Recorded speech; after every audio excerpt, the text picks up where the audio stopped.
जो वाल्मीकि जी की जो कथा है, इसमें बहुत सारे प्रसंग ऐसे हैं जिनको थोड़ा सा एग्जेजरेट तो कर दिया गया है, क्योंकि ये पुराणों की शैली है। और जब इतिहास में आके पुराण मिल जाते हैं तो ये आजकल भी ऐसे ही है। अब शिवाजी के बारे में वर्णन किया जाता है कि उनके महाराणा प्रताप के बारे में वर्णन करते हैं कि उनके घोड़े की टाप जो है उसकी हालत ये थी, महाराणा प्रताप के घोड़े से पड़ गया हवा का पाला था। तो इसके आधार पे चूँकि इसमें थोड़ा सा अतिशयोक्ति कर दी है, तो हम ये नहीं कह सकते कि महाराणा प्रताप तो थे ही नहीं कोई, क्योंकि ऐसा घोड़ा हो ही नहीं सकता जो हवा से तेज चले। तो हम ये कहेंगे काव्यगत रूढ़ियाँ हैं। कवि जो है हमेशा अलंकार से उसको अतिशयोक्ति ला देता है, लेकिन उसका मतलब तो 76 साल की तलवार को कहा, कहाँ लो बखानू तेरी करी करवाल को, काल का सी कलिक कलेव देती काल को। जब तेरी तलवार चलती है तो जैसे काली मांगती थी भेंट लाओ, तो जैसे काली की भेंट को पूरा करने के लिए वो तलवारों के ढेर लगा देती है, वो मुंडों के ढेर लगा देती है। तो अब एग्जैजरेशन तो कर दिया, लेकिन कोई कह जी ये ऐसी तलवार तो हो ही नहीं सकती जो काली का सी किलक कलेऊ देती काल को, जो काल को भोजन देने के लिए काली की तरह से नाचती है और काल को भोजन देने के लिए करोड़ों लोगों। तो ये अतिशयोक्ति कर दी, लेकिन कोई ये कि 76 साल था ही नहीं। बुंदेला सारा इतिहास ही 76 काल, उसकी लड़ाई हुई, औरंगज़ेब से लड़ाई हुई, सबसे लड़ाई हुई। शिवाजी तो 76 साल को मना थोड़ी कर देंगे हम कि 76 साल नहीं था क्योंकि इसमें ऐसी तलवार हुई। तो ये काव्यगत रूढ़ियाँ हैं, इसमें काव्यगत में आप उसमें से अतिशयोक्ति निकालें तो सारा इतिहास निकल आएगा। अब वाल्मीकि जी का जो सारी है कहानी, उसमें और भी बहुत सारी चीज़ें ऐसी मिलेंगी।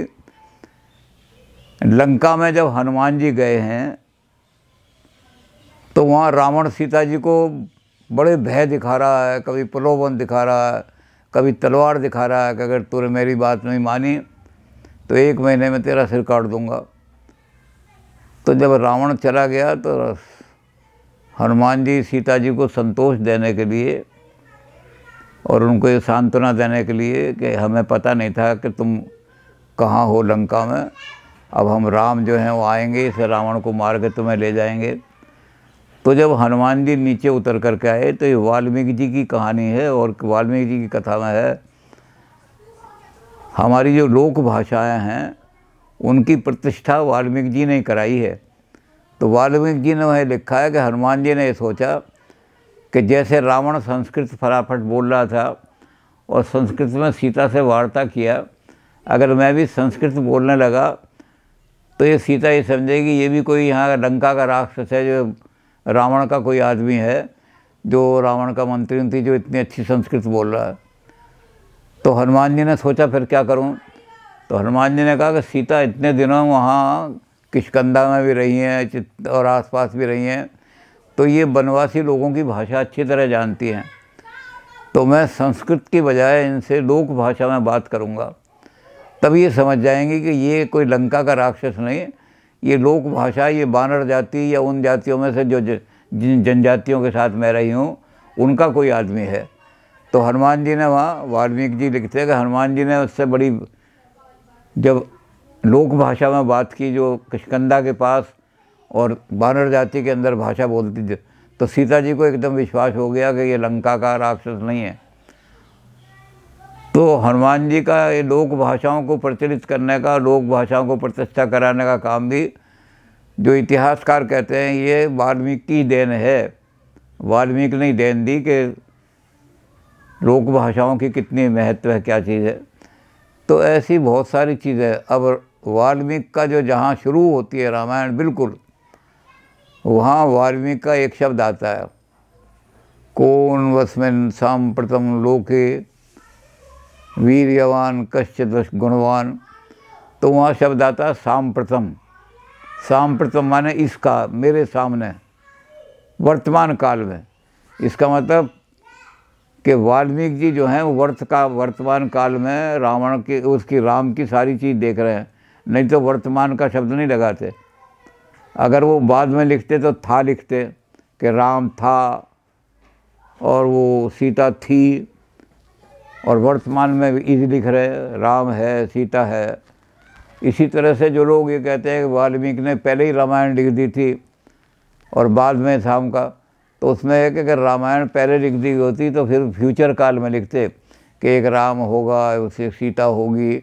लेकिन सांप्रतम का शब्द ये बताता है कि कंटेम्प्रेरी रहे हैं वाल्मीकि, उन्होंने हर एक चीज़ को अपनी आँखों से देखा है। अब इसमें बहुत सारे आदमी जो परशुराम जी के, तो हमने परशुराम जी पर एक काम कराया और वो इतना पॉपुलर हुआ, इतना बिकी वो किताब कि उसका एक एडिशन तो 6 महीने में बिक गया। पुराणों में परशुराम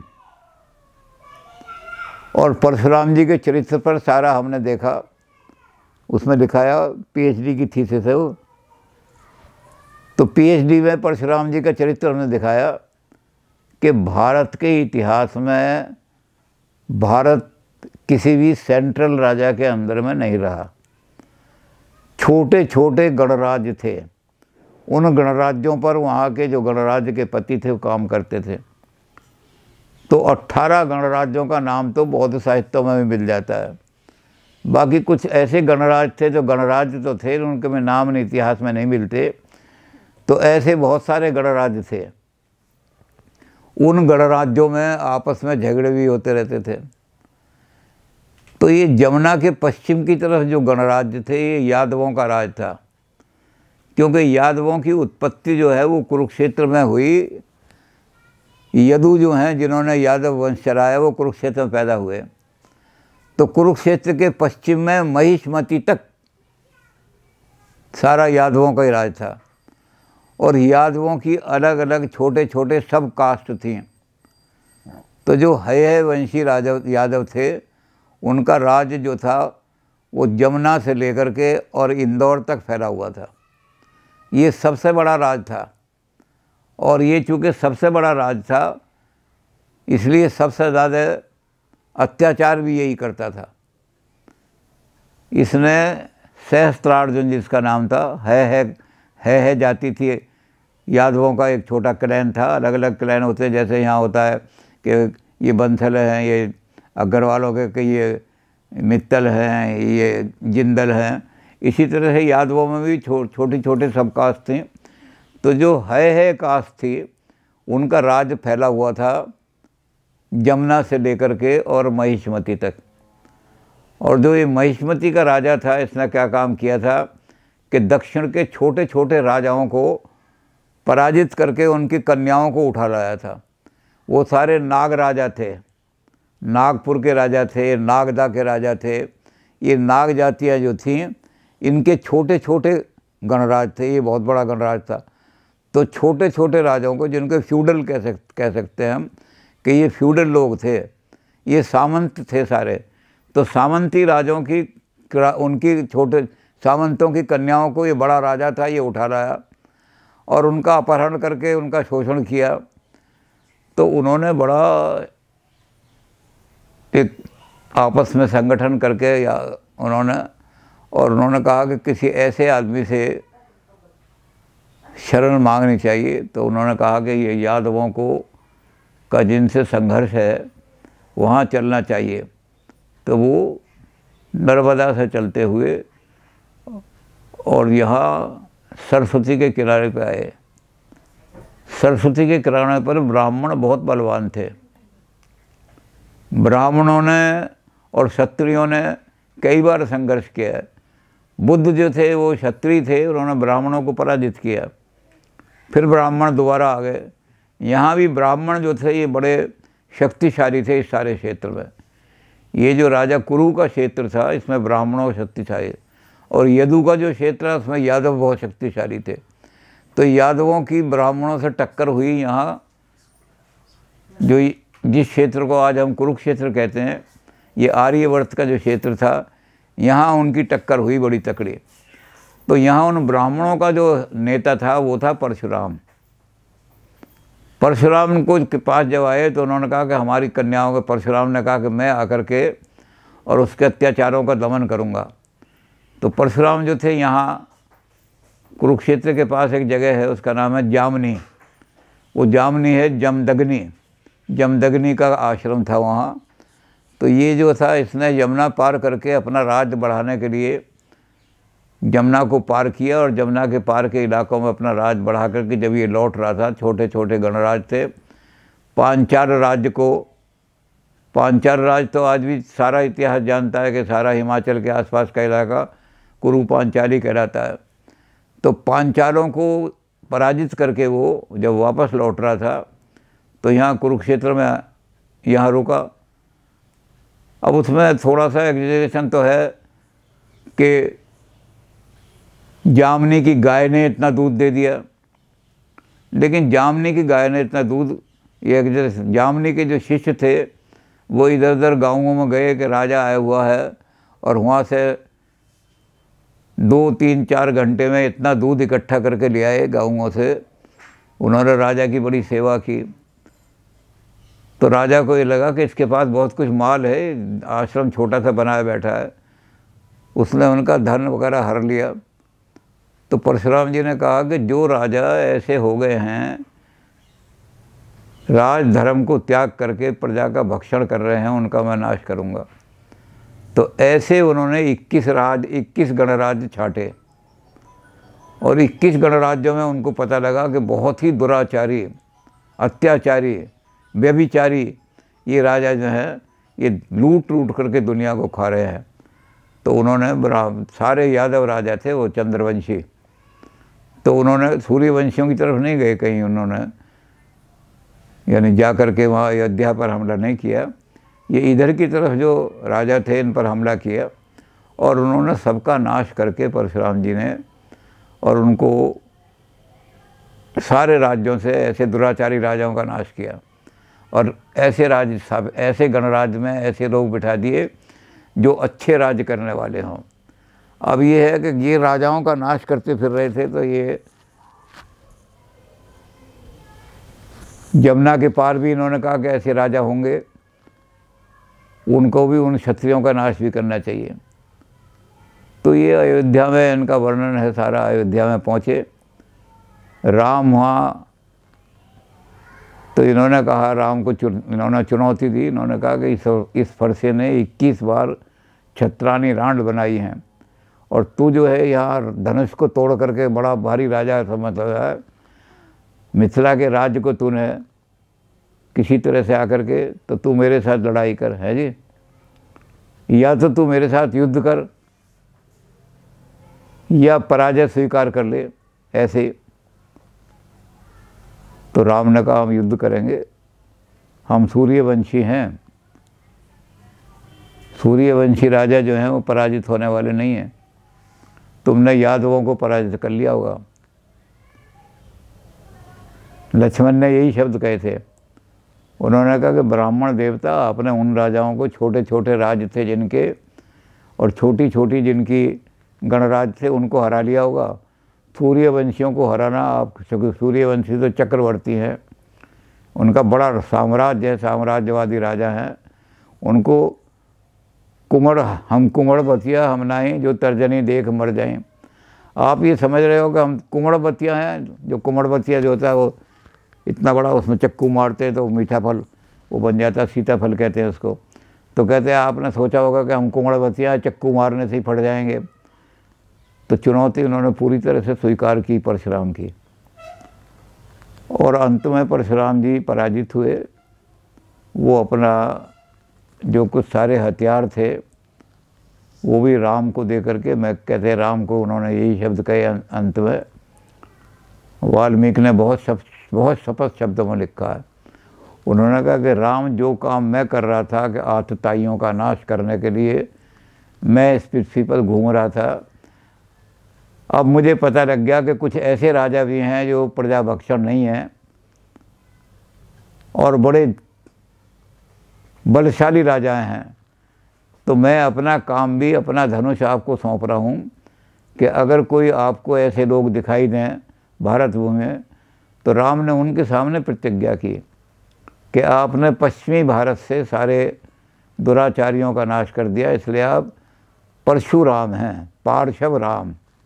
आप भी राम की तरह से ही, मेरी तरह से ही निशाचरों का नाश करने के लिए घूम रहे हैं, लेकिन आप चूँकि वेस्टर्न इंडिया की तरफ नाश किया, आपने पार्श्व देश का नाश किया है, इसलिए आपका नाम परशुराम होगा और मेरा नाम राम होगा, और जो काम आप अधूरा छोड़ के जा रहे हैं उसको मैं पूरा करूँगा।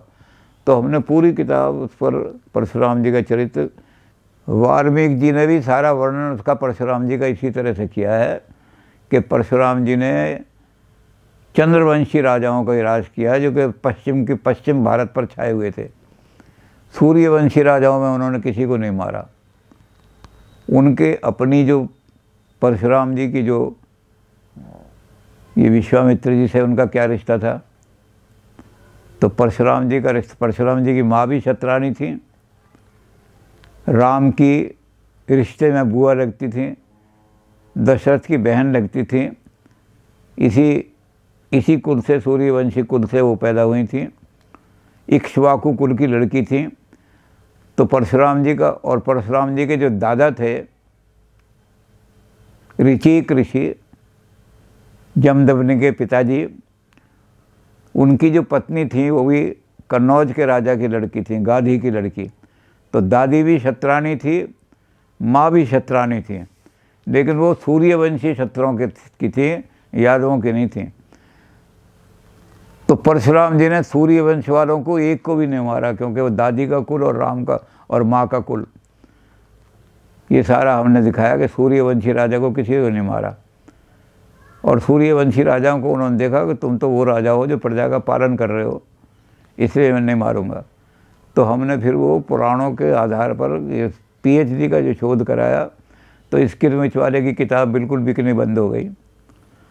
और ये जो किताब जिसका मैंने बताया कि इन्होंने जो छपवाई, तो हिमाचल के अंदर से ही जो ब्राह्मण सभा है वहाँ से आए, और वो एक साथ ही 400 किताबें खरीद करके ले गए कि ब्राह्मणों को सच्चा इतिहास जो मिलेगा परशुराम जी का, वो तुम्हारी किताब से मिलेगा। तो परशुराम जी के बारे में बढ़ा चढ़ा करके, एग्जेजरेट करके, उसको अतिशोक्ति करके बहुत सारी चीज़ें लिख दी गई। लेकिन परशुराम, चूँकि इन्होंने सांप्रतम कहा है कि मैंने अपनी आँखों से जो देखा है उसको इतिहास लिख रहा हूँ, तो वाल्मीकि ने परशुराम का सारा जो वर्णन किया है वो वर्णन किया है जो उन्होंने परशुराम को देखा है। सांप्रतम, सांप्रतम का मतलब जो मेरे सामने हुआ है, प्रत्यक्ष है। तो इस तरह से वाल्मीकि ने अपना जो है ग्रंथ, वो एक इतिहास ग्रंथ लिखा है। उस इतिहास ग्रंथ में लोगों ने अतिशयोक्तियाँ भी कर दी हैं, कुछ और उल्टी सीधी कथाएँ एक आध जोड़ दी हैं। तो इस तरह से इतिहास ग्रंथ लेकर के आज इस बात की शोध हुई है कि ये जो राम सेतु है, इसको लोग ये कहते हैं कि ये तो नेचुरल पहाड़ी है, इसको किसी ने बनाया नहीं। लेकिन अब बड़े बड़े इतिहास, उन्होंने आर्कियोलॉजिस्ट ने कहा कि ये मैन मेड है। अब किसने बनाया इसको, हमने कहा, वो कहते हैं हमें तो पता नहीं किसने बनाया। तो हम कहते हैं जिसने भी बनाया हो, मैन मेड है तो कोई ना कोई तो आदमी होगा। तो मैन मेड है तो हम उसको राम कह देते हैं, तुम उसको अल्लाह कह दो, अल्लाह ने बनाया, आदमी ने। तुम कह दो इसको रहम, अब्दुल रहीम कोई आदमी था उसने बनाया, लेकिन आदमी नहीं बनाया वो पुल। तो उस आदमी को हम राम कह देते हैं कि राम है, तुम कोई और आदमी बताओ, अगर है तो कोई बताए इतिहास में। तो वाल्मीकि ने इतिहास ही लिखा है। उस इतिहास को, जैसे मैंने कहा कि लोग राजाओं का वर्णन करते हैं तो बढ़ा चढ़ा के उनका वर्णन कर देते हैं, और भौगोलिक दृष्टि से भी, और राम का मार्ग सारा तय करने के आधार पर भी कि राम इस मार्ग से गए थे, ये शहर वाल्मीकि ने ये जो नाम लिखे हैं, यहाँ से यहाँ गए, यहाँ से यहाँ गए।